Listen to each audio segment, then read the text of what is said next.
இன்னைக்கு குர்த்திக்கு எவ்வளவு is allowance கொடுக்கலாம், அதாவது ஹார்மோலுக்கு எவ்வளவு ஈஸ் அலவன்ஸ் கொடுக்கலாம், அப்பர் செஸ்ட்க்கு எவ்வளவு கொடுக்கலாம், மிட் செஸ்ட்க்கு எவ்வளவு கொடுக்கலாம், வேஸ்ட்க்கு எவ்வளவு கொடுக்கலாம் அப்படின்றத பார்க்கலாம்.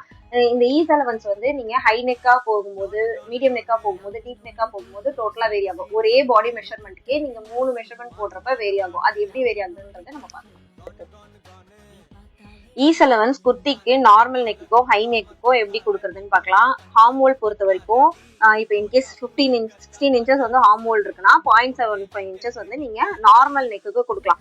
இதுவே ஹை நெக்கா வருது அப்படின்னு வச்சுக்கோங்களேன், 1 இன்ச்சஸ் வரைக்கும் நீங்க ஈஸ் அலவன்ஸ் கொடுக்கலாம். கொஞ்சம் ஹெல்தியா இருக்கீங்க அப்படின்னா 2 இன்ச்சஸ் வரைக்கும் நீங்க ஈஸ் அலவன்ஸ் கொடுக்கலாம். செஸ்ட் பொறுத்த வரைக்கும் நார்மல் நெக்னா 36னா 3 இன்ச்சஸ் நீங்க ஈஸ் அலவன்ஸ் கொடுக்கலாம். வெயிஸ்ட் வந்து 2 இன்ச்சஸ் ஈஸ் அலவன்ஸ் கொடுக்கலாம். ஹிப் 2 இன்ச்சஸ் ஈஸ் அலவன்ஸ் கொடுக்கலாம். அதுவே ஹை நெக்கா போகும்போது பாடிக்கு பிரீத்திங் ஸ்பேஸ் அதிகமா தேவைப்படும். அப்போ வந்து நீங்க செஸ்ட்டுக்கு 4 இன்ச்சஸ், வெயிஸ்ட்க்கு 3 இன்ச்சஸ், ஹிப்க்கு 2 இன்ச்சஸ் அந்த மாதிரி ஈஸ் அலவன்ஸை நீங்க வந்து எக்ஸ்டெண்ட் பண்ணிக்கலாம், கொஞ்சம் அதிகமா வச்சுக்கலாம்.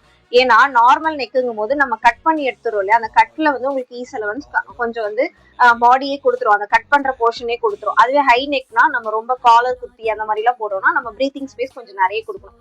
இன்கேஸ் டீப் நெக் போறீங்க அப்படின்னா இந்த 3 to அந்த இன்ச்சஸ் கூட நீங்க கொடுக்க வேண்டியது இல்ல, 1 இன்ச்சஸ் கொடுத்தா கூட ஓகேவா தான் இருக்கும்.